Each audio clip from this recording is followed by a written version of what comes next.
Friends, as the family comes in, please take a moment to make sure your phones are on silent. Take a second to know that our exits are where you've come in. There's an exit behind you, an exit over here, and an exit behind me as well. Please also make sure Apple Watches and things like that are on silent too. Thank you.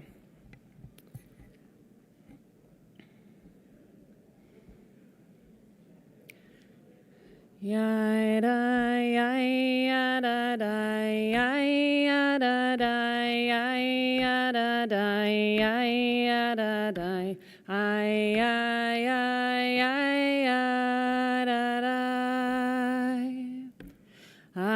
ya ya ba ba ya ya da da ya ya da da ya ya da da ya da da.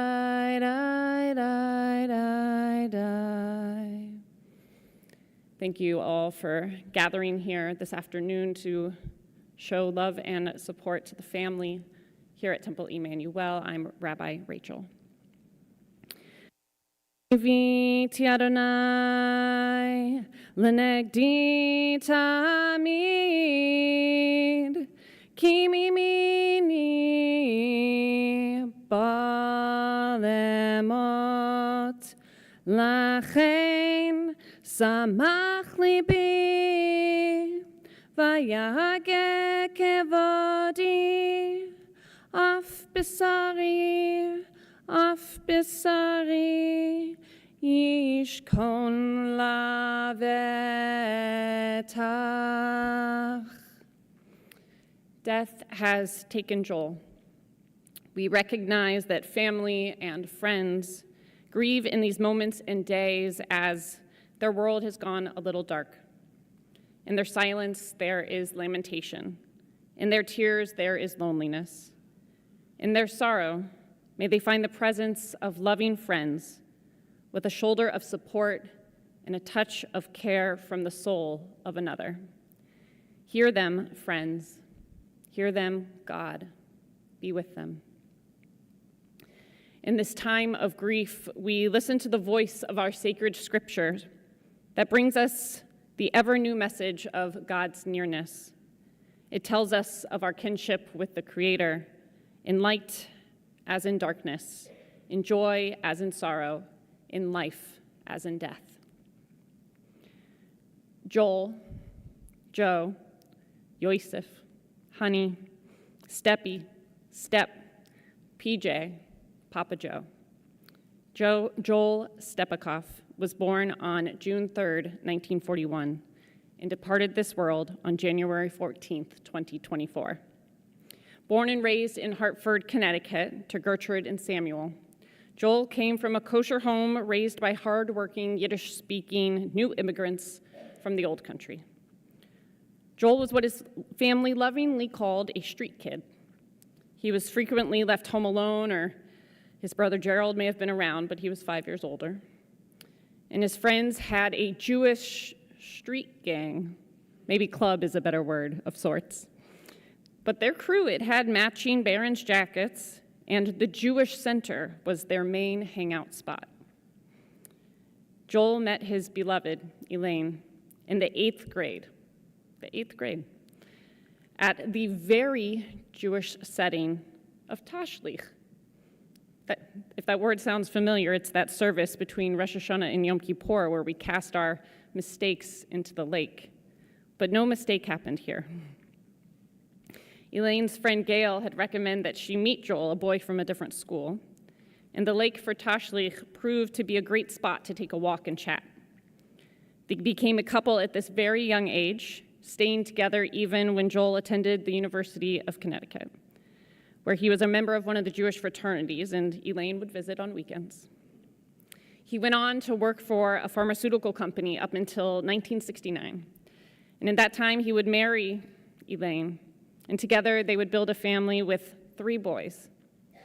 And it was in 1969 that they moved to Atlanta, without really knowing anyone, as Joel entered the world of furniture sales. He spent the majority of his career with Bergline Furniture, retiring as the Senior VP of National Accounting. In retirement, he spent lots of time with the North Atlanta Men's Club, thanks to Larry Brown as his sponsor, and he enjoyed outings to bowl, golf, and play cards. Elaine and Joel frequently attended Shabbat services prior to the pandemic, and while not in an Orthodox manner like he grew up, but Judaism was an important part of Joel's life with Shabbat dinners and big Passover and Hanukkah celebrations. Being affiliated with a synagogue community was important to Joel, something he deeply valued. Now, I have left my remarks mostly biographical this morning because Joel was blessed with 3 sons and 9 grandchildren, many of whom wanted to speak and share their own words about their father and grandfather with you. That said, after spending time with the family yesterday, it was very clear to me that he was deeply loved and appreciated by everyone who knew him. His family spoke of his selflessness and loyalty, his loving, generous, and giving nature. He was what one grandchild lovingly referred to as a closet mush. Joel was concise, succinct, and methodical, completely devoted to his family. In one word, harking back to the Yiddish in his home, Joel was a mensch. I pray that Joel's spirit lives on in the legacy of kindness that he left on the hearts of his wife, his sons, his daughters-in-law, his grandchildren, and friends. And so now I would like to invite forward Scott to share a few words.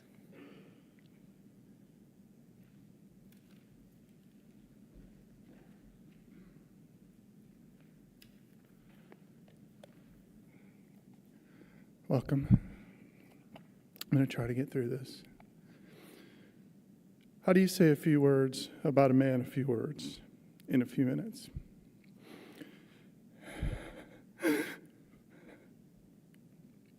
Especially when it was a man who meant the world to you and so many others around him.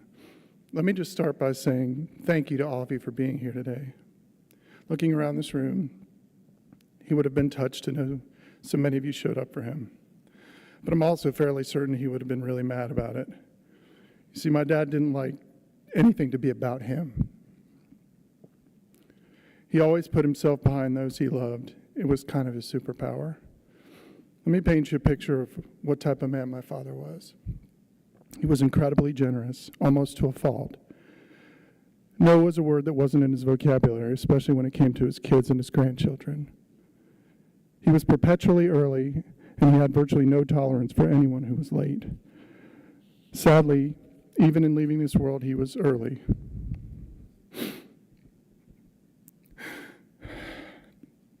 He had an uncanny knack for retaining obscure sports trivia. He was great with money, directions, and math. He loved Elaine, his family, the Braves, going to Costco, scratch-offs, pretty much any flavor of ice cream, but particularly pistachio, and giving you advice that he wished he'd followed. But most of all, if I had to sum him up in one word, it would be selfless. Sorry. This man would do anything he needed to do to make sure the people he loved could do anything they wanted to do. He might tell you that you were crazy, but if it was something you were passionate about, he'd move heaven and earth to help you make it happen. I won't go through all the examples of my personal experience with this, but let me assure you there are plenty. My relationship with my dad was complicated because he was tough on me. He was always my toughest critic, but also my biggest fan. Think about my dad. He had a hard outer shell, but a very soft inner shell. Once I had a family of my own, I started to really understand and even appreciate that in a way I didn't expect. I see so much of myself in him, and that makes me proud. These lyrics from a song I wrote about being a father seem appropriate. The things you're not proud of, you'll mostly grow out of. The rest you'll just have to get used to. There's days that you'll hate me, and nights that you'll blame me for doing the same stupid stuff that I do. But the things you don't like about me are the things I love most about you. No No matter how old I get or how much advice, and how much I achieve, I will always be Scotty or Izzy Bearchick, my father's son. I feel so fortunate that my own kids got to know the essence of their Papa Joe and to make meaningful memories with him. He was always sharing tidbits, knowledge, and advice. To them, he was the perfect mix of sweet and salty. Who doesn't love sweet and salty? I love the way my daughter would light up when she was having a conversation with him about anything, or how my son got to go to the Braves game and Village Burger outings with him.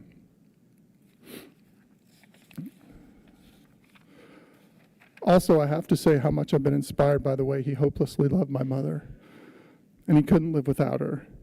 They built such a loving, stable home and family, and I've tried to emulate that in my own marriage and family. My wife, Jody, and I have my parents' wedding picture on the shelf in our home, next to our own wedding picture, reminding us what it takes to keep a marriage going over the years. They had their share of challenges, but they made it just shy of 62 years together. My hope is that one day I'm able to leave behind his kind of legacy. A beautiful wife and home, a long, fruitful career, 3 successful sons, 9 amazing grandchildren, and a life filled with laughter, adventure, and incredible friendships. I'll be forever grateful for all the times he called me to say, "I just wanted to hear your voice, kid." For all the times that he worried about me and my family, and for all the times we talked about the outcome of a football game. He could be a man of few words, that's true, but they were always meaningful and heartfelt words. Dad, I'm going to miss you very much. I want you to know I love you and I appreciate all the sacrifices you made for us over the years to make sure we were happy and healthy. I'm glad you're at peace now and you don't have to worry anymore.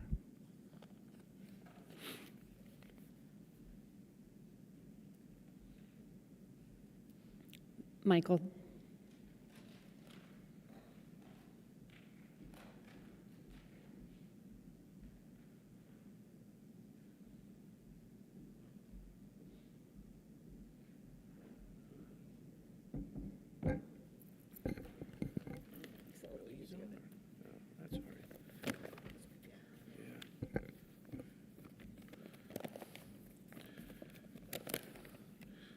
Wow, what a group, and I just thank you for coming. It's really beautiful that so many people have come out.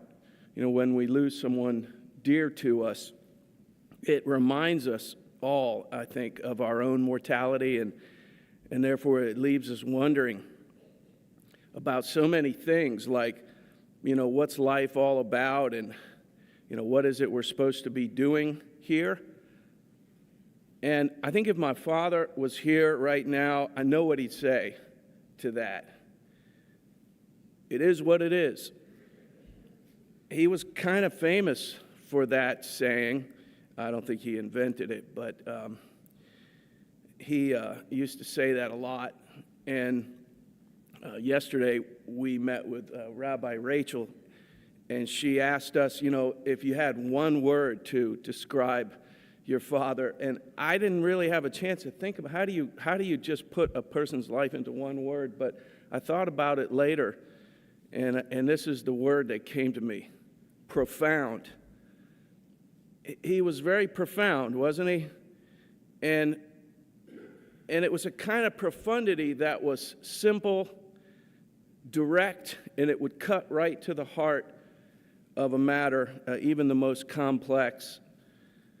And typically with great economy of words. It is what it is, he'd say. And it seemed to me that my father saw the world in 2 ways. One, you can't change the world. But 2, you can change your world. That is, the people around you. And his friends, his family, his community, the great light that was in him shined upon us all. He really made his mark on us. And, you know, my father, Joel, he suffered a lot these last 5-6 years, Parkinson's. But and I think my brother expressed this well, if you were suffering in some way, he just couldn't stand that. And he would be there for you. He couldn't stand to see someone else hurting. And he was always going about the business of repairing and healing and enriching the people in his sphere of influence with just a word of encouragement or wisdom. He had a lot of wisdom and love. And my father, you know, he was not from or religious, but he was a God-fearing man. And I used to see that every fall. I lived down in Florida, and during hurricane season, he'd always call, and he knew the weather. I guess he was a weatherman or something, but he knew the weather everywhere somehow. And he'd say, "Michael, I pray to God that hurricane doesn't hit you in Tampa." He'd tell me that before I even knew about it sometimes. And of course I'd say, "Well, Dad, it is what it is." Or when the Braves would be in the World Series, he'd be talking about God a lot. It's right on the heels of Yom Kippur. But I think simply put, he was a good Jew. Not in an arrogant way at all, because he respected the dignity of all people. But he knew who he was. He knew where he came from. And he spent his life being that person that he knew he was. And he had faith in God, and he was committed to traditional Jewish values, marriage, family, community, to love God and treat other people with respect and dignity, and of course to watch every episode of Seinfeld. He knew them all. He was the patriarch of our family, and he was really good in that role. Was he perfect? No, he had his flaws, just like we all do. And a wife who would not hesitate to let him know. But it comes in waves, you know? I can laugh and then I can grieve. 2 seconds later, it's a funny thing, but Mom, I think he knew that about himself. Like he was a bit of a know-it-all, but he also knew that he didn't know everything, which kind of sets you apart. I think it was Socrates that first said, when you know that you don't know, then you know. and he was, in that sense, was that kind of know-it-all. But I digress a little. My father had humility. It's a great quality of character. And he was strong-willed and principled and opinionated, but he was a humble man from humble roots. He never forgot where he came from. And he was proud of the things that were dear to him, but he wasn't proud in an arrogant way, ever. He was humble. And he was a wise old soul, a good soul. One neshama, or soul, that made a profound impact on us all. He was who he was, and we were impacted by him. And if we were, then we're better equipped to be who we are. I'm thankful that he was my father. And Dad, I'm going to miss you. I'm going to miss him. But thank you. And I think Jeff has got, turn this over. Thank you, Michael. Yep. Jeffrey.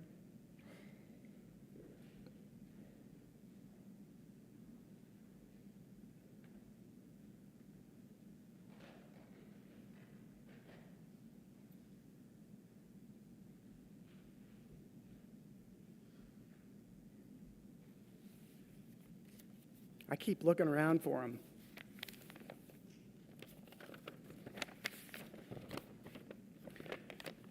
Thank you all for being here.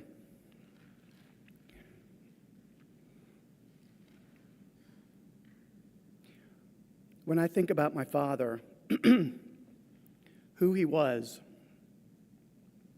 I start to run through this vast vault of movie clips in my mind. I see him in my very first memories. He's young and lithe and fit, catching me going down a slide in a hotel pool. Years later, his arms crossed, sporting that Burt Reynolds mustache, leaning on a wall outside the old AJCC on Peachtree. Yes, characteristically early to take me home after BBYO. And later still, he teaches me to drive a stick shift through hidden branches, letting out some choice expletives through clenched teeth while he does this. This man, through the years, the rain, the heat, sitting through football practices and school plays and graduations of every imaginable kind, calling me from his recliner in the Tennessee workhouse, Brian Einhorn by his side in the recliner, to provide a brief assessment of my Dawson's Creek episode. I liked it, is all he says. That's my dad. Present for the birth of Sophie, present for the birth of Charlotte, present for the birth of Eli. On his front porch, rising from his rocker, meeting Amy, who he cherished so much. Morgan Falls to Chapel Hill to Santa Monica to Buckhead, where I am, so is my dad. And that's just me.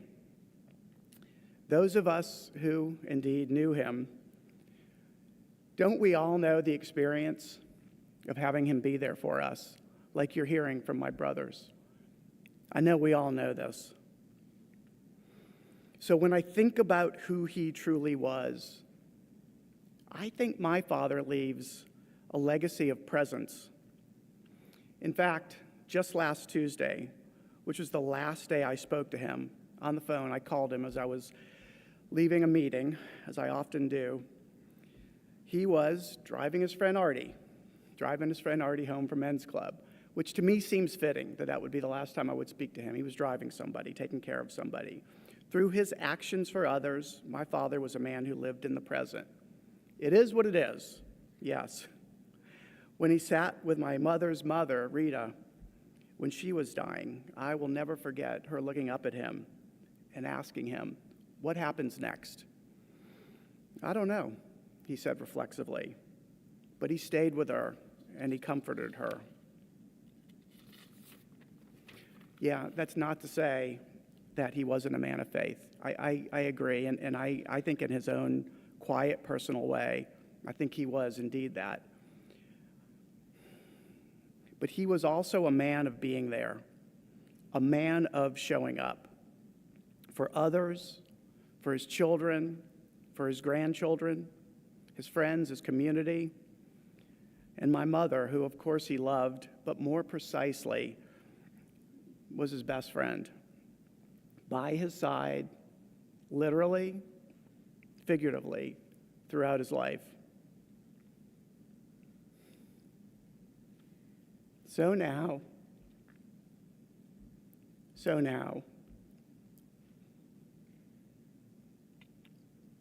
left with just these movie clips in mind of him, these blessed memories, I see a man who lived a life the way that he wanted. And by being there for me and for so many of us, in his own way, repaired the world. We are his Tikkun Olam. And through us, he leaves this world better than he found it. I do miss him. It's hard to imagine, honestly, a day that I won't be missing him. Thanks.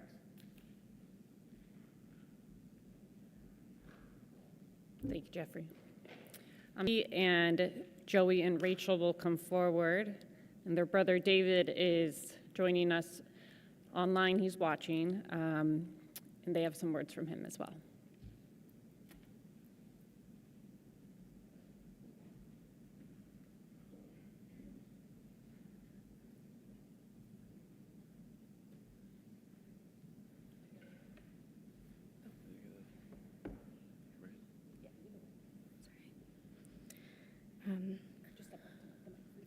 Okay.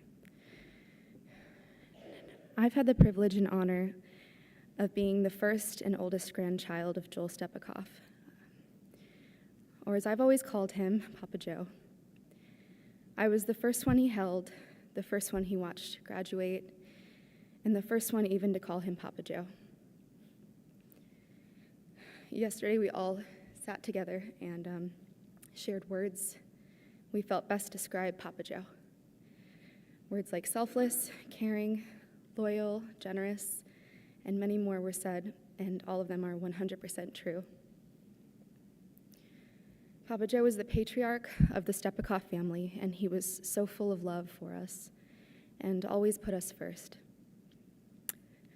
His love was so true and ran so deep, he made many, many sacrifices and would sacrifice even more if he could. He may not be here physically, but I believe he still is here with us, feeling overwhelming peace and joy and love, that we're all here together celebrating his life. And the love that he has for his family will always carry on through his children and his grandchildren and on to our future children. They'll know exactly who Joel Stepikoff was, and his enduring love will never be forgotten.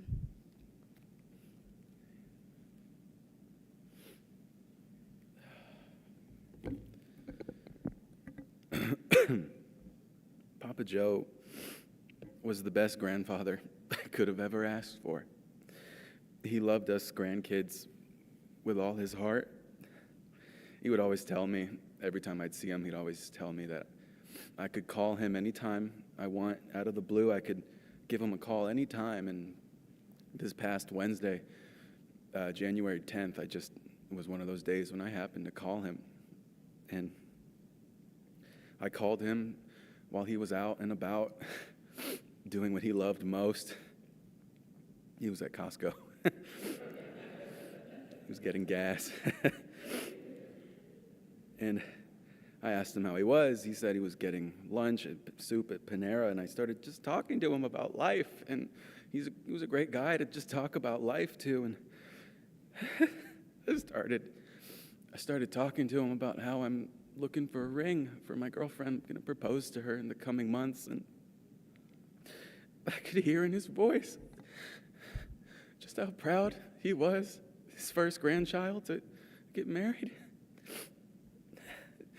So proud that I found a nice girl. I asked him for advice on how to propose. I said, "How'd you propose to Bubby?" He said, "You don't want to know."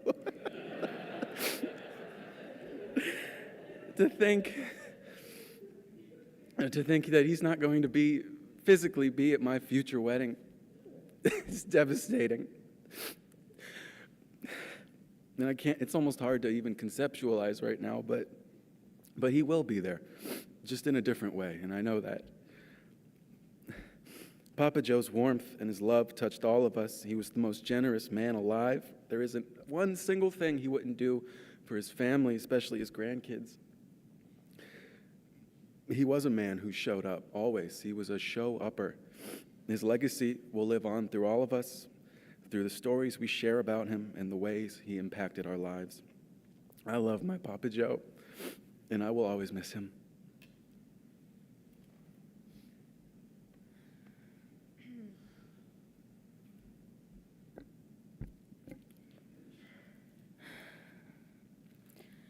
Papa Joe always had a way to make me smile. He made everyone smile. Anything I needed, he was there. No hesitation. And I mean anything. A couple of years ago, I was driving home, and I wanted a pizza. So I said, "Hey Siri, call Papa John's." Someone picked up the phone, and I said, "Hi, delivery?" And I heard the voice of Papa Joe say, "Hi, Rachel." Whoops, wrong number. I know Papa Joe quite literally would have driven to Tallahassee to deliver me a pizza, because that's the kind of grandfather he was. He would do anything for his grandkids. I miss him, and I'll miss him forever. I'm so thankful to have spent so much of my life with such a wonderful person who truly loved every single one of us so much. Papa Joe was someone who I knew I could always go to, whether that be asking him for car advice, listening to all his stories, or even just sitting next to him while he watched the game on TV. Papa Joe, I love you.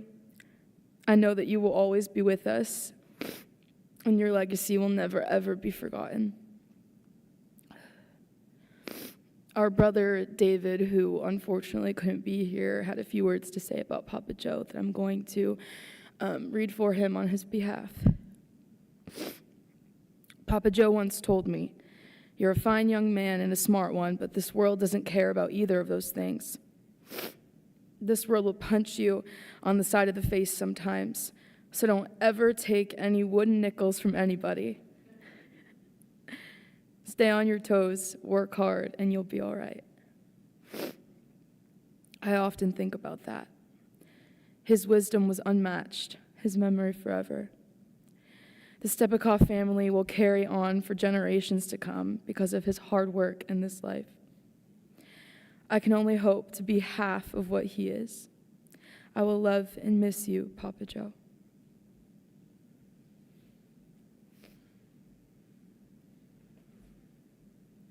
Sophie, Charlotte, and Eli.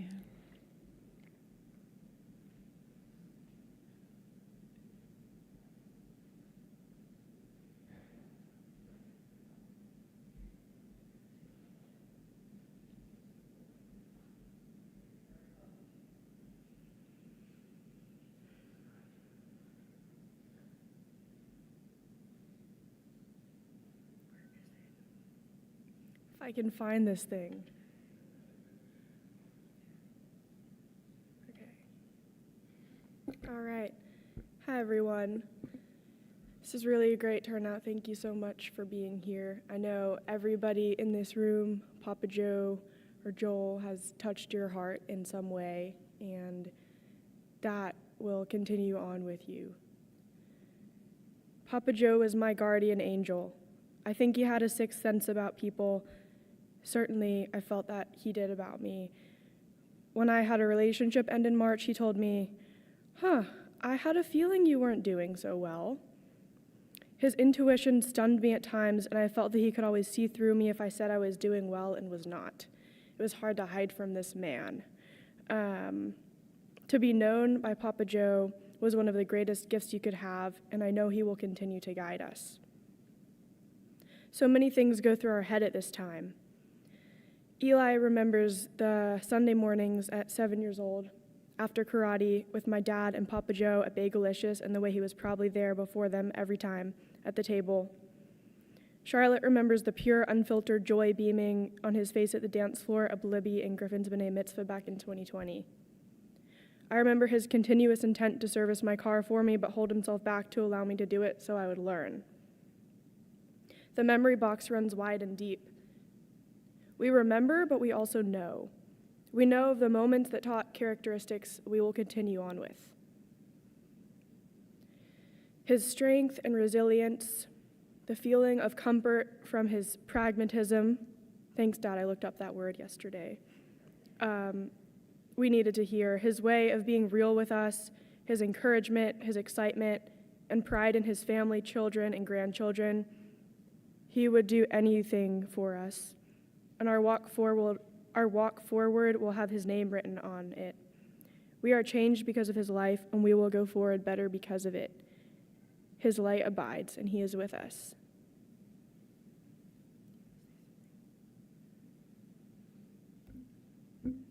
My Papa Joe was one of the strongest, kindest men I've ever known.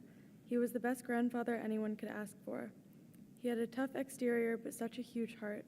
He always showed up for absolutely everyone, and he was always on time. Never in my life have I ever seen him show up late. He was always strong and optimistic, no matter how difficult things were. He almost never complained and always stayed positive. He was incredibly knowledgeable, always happy to share and to listen. Him and my bubby have created such a big, beautiful, loving family, and I'm so happy that we're able to come together to celebrate him today. While this is a very difficult loss, I'm just so thankful to have had such a wonderful grandfather and for everything he has done. I loved him so much.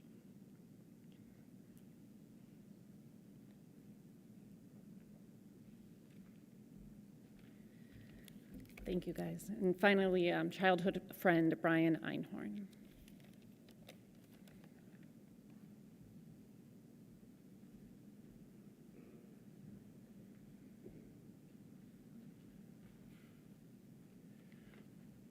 Elaine, this is an honor.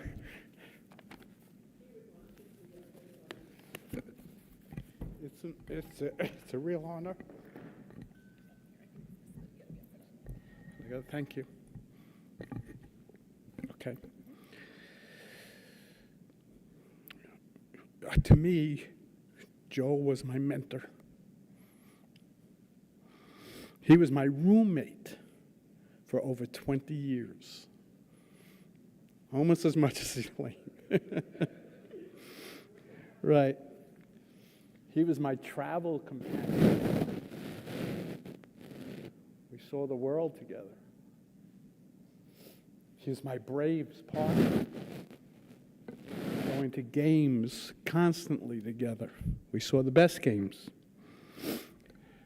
Believe it or not, he was my best man at my wedding. Strange as it may be, he was my best man.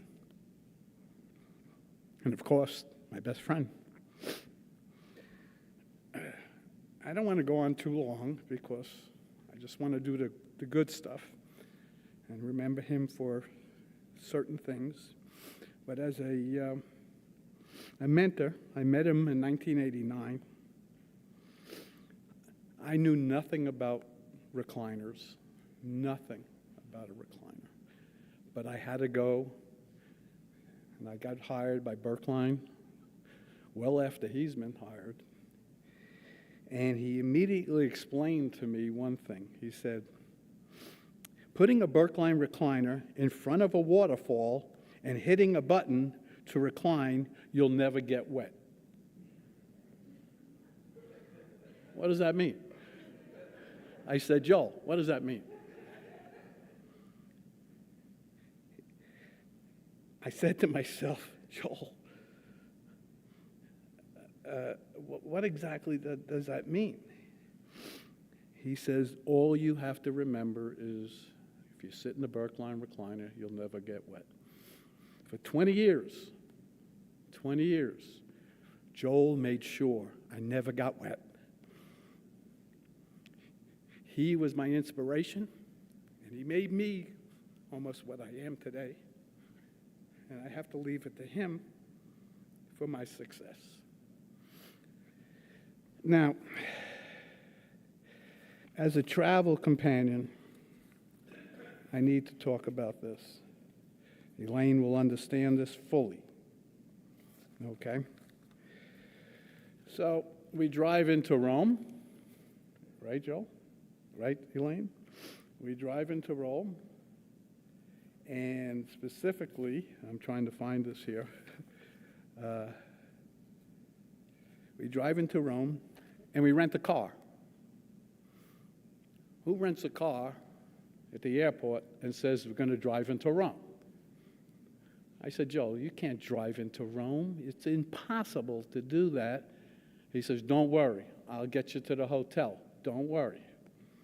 So what does he do, Elaine? He puts me and Elaine in the back seat. Right, Elaine?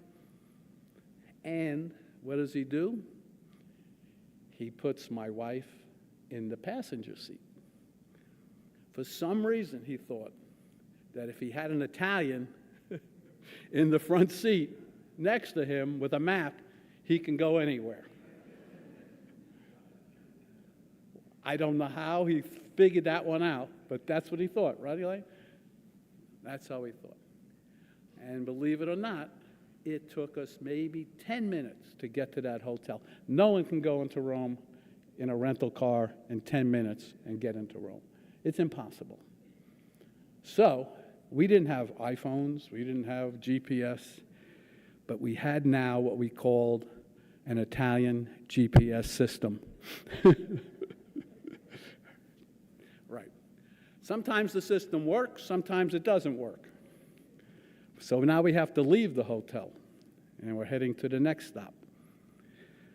Me and Elaine in the back, right, always in the back, and Joel and Marie, my wife, in the front. They figured they had it all figured out. We spent at least 3 hours on the outer belt of Rome trying to get out of it.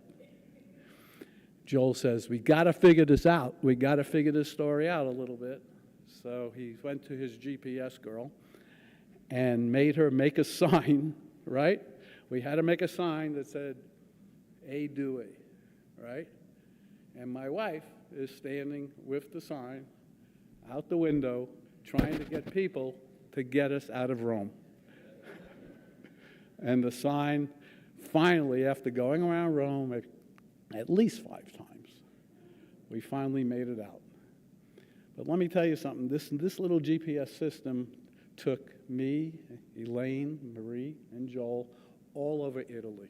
We saw the best places in the world. And I'll never forget all these places that we went together, and it was all because of Joel, Elaine, and of course the Italian GPS system. So that was the Italian system. A lot of people don't know that I lived with Joel for 20 years. 20 years. You know why we lived with Joel for 20 years? For 20 years, my wife and Elaine would never move to Tennessee, right? They refused to move to Tennessee. So what did we have to do? We had to find a place, me and Joel, to live together. So we lived in many places. But the thing about Joel, and this is very important, is that he always told me how to cook a steak. We have to cook a steak in our house. So it's 1 minute on one side, 1 minute on the other side, and 5 minutes, flip it, that's it. The steak is perfect. Always is perfect. It always came out perfect.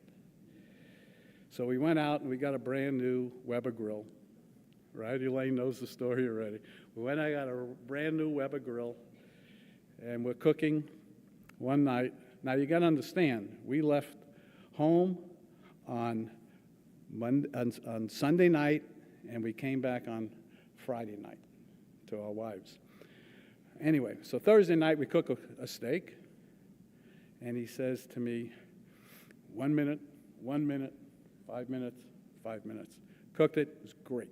Best steak ever. We go to work the next day, which is a Friday.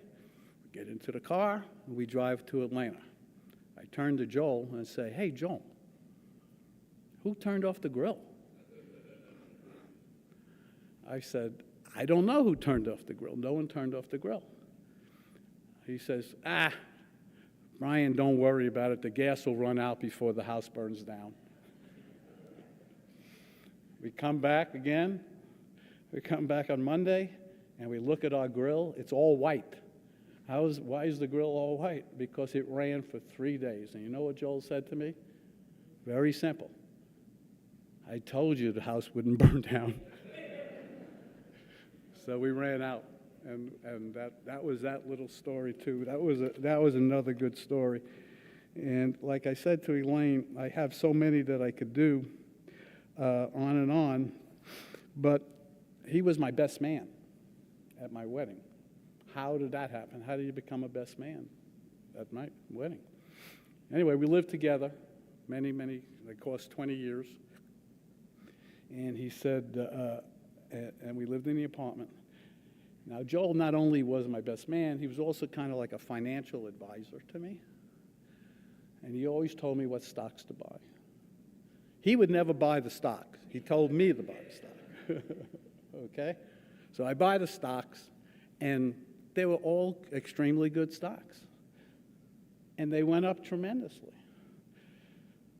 So I said, my 25th anniversary is coming up. Let's plan a surprise party for my wife. Now, Joel was an extremely good planner. But we had one problem. We were living together. He had one little, and I used to ask him a lot of questions. I said, Joel, help me with this wedding. We got to get this wedding going. And I said, you're my best man. And we're going to surprise you. You're my best man. Unfortunately, during that era, there was the OJ trials. Now, if anybody knew the OJ trials, Joel was obsessed with watching the OJ trials. Obsessed. I'd ask him, you probably know that. He was obsessed with that stuff. I said, Joel, help me out, please. He says, do you believe the glove doesn't fit? So anyway, we planned the wedding. He was my best man. And to this day, his picture is in my living room.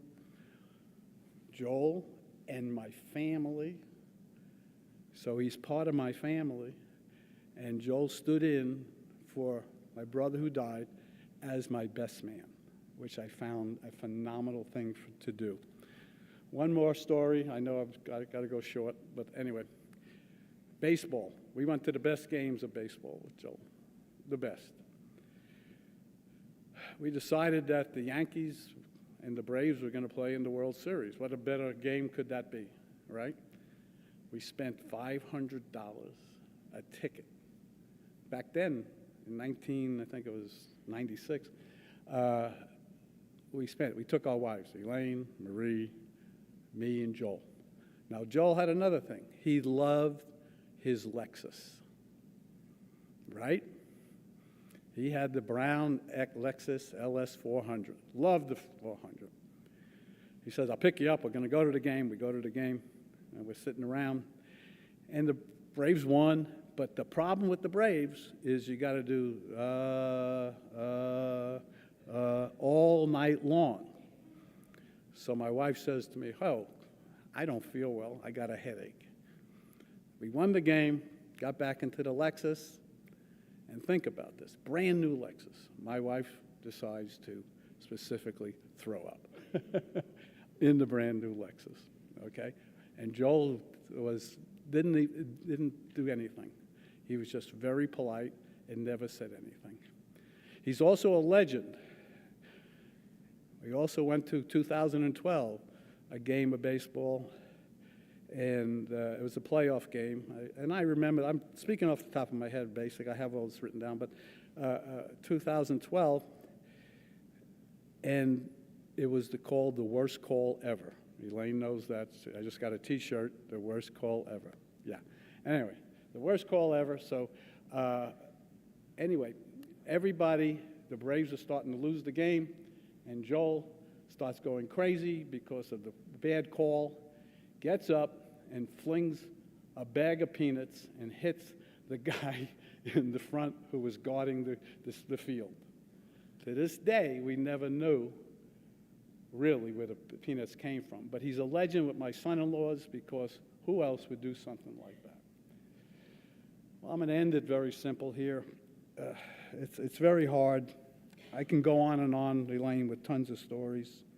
But he did say one thing, which I'll tell you very simple. It is what it is, he used to tell me, but may not what you want it to be. May not be what you want it to be. He had that second sting for me. Unfortunately, this is not what I really want it to be. I'm going to miss Joel. I'm going to miss his stories. I have his memories. I have his pictures. And he's my best friend, and always will be my best friend. And I love you, Joel, and I know you're resting in peace. Thank you.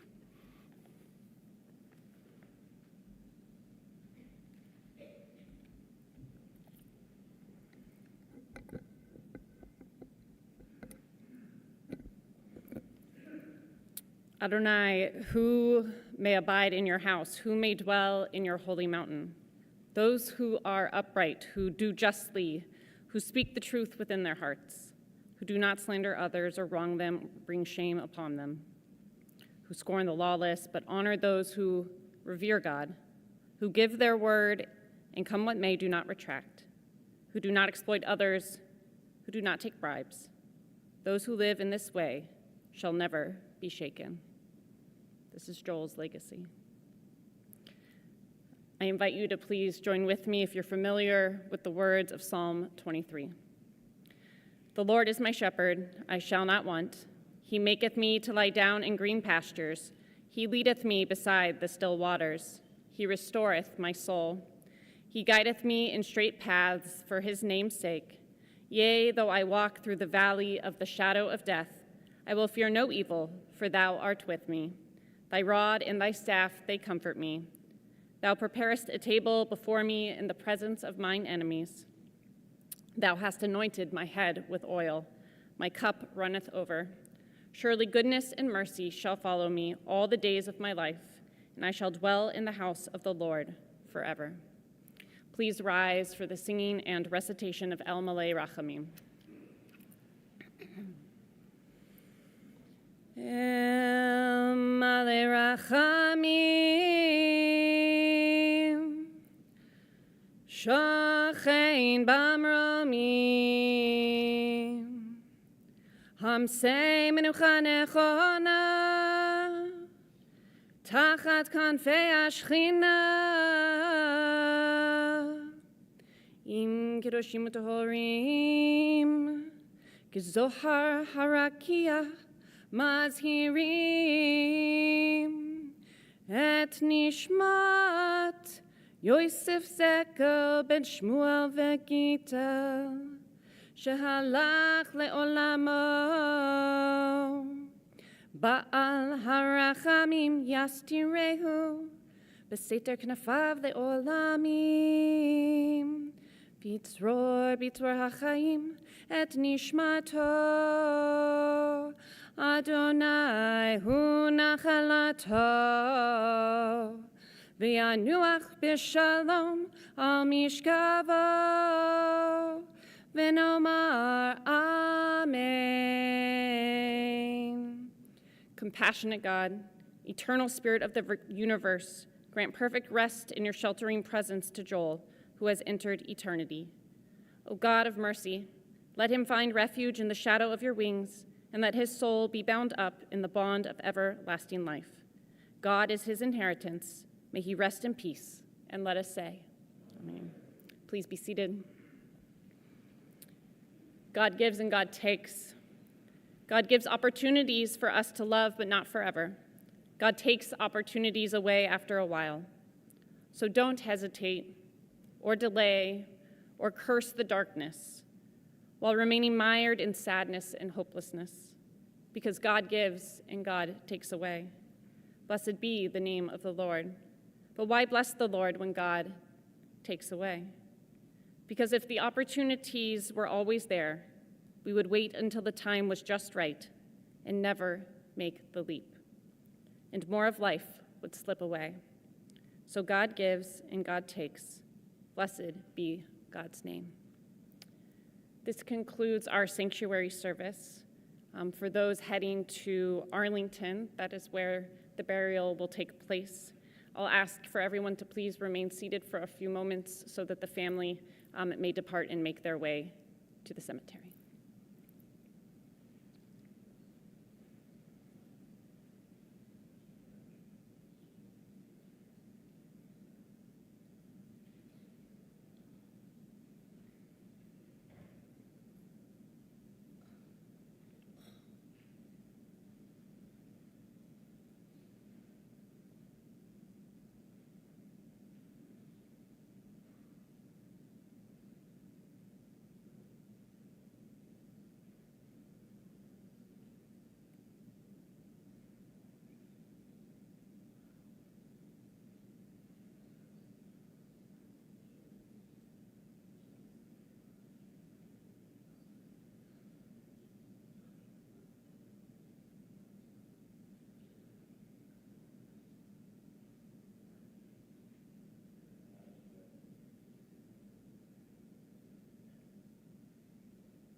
As a reminder, Shiva will be tonight at 6:30 p.m. at Elaine's home, as well as tomorrow night, also at 6:30 p.m. Thank you all so much for being here. Please give them a few moments to depart, and we'll see many of you over at the cemetery. Thank you.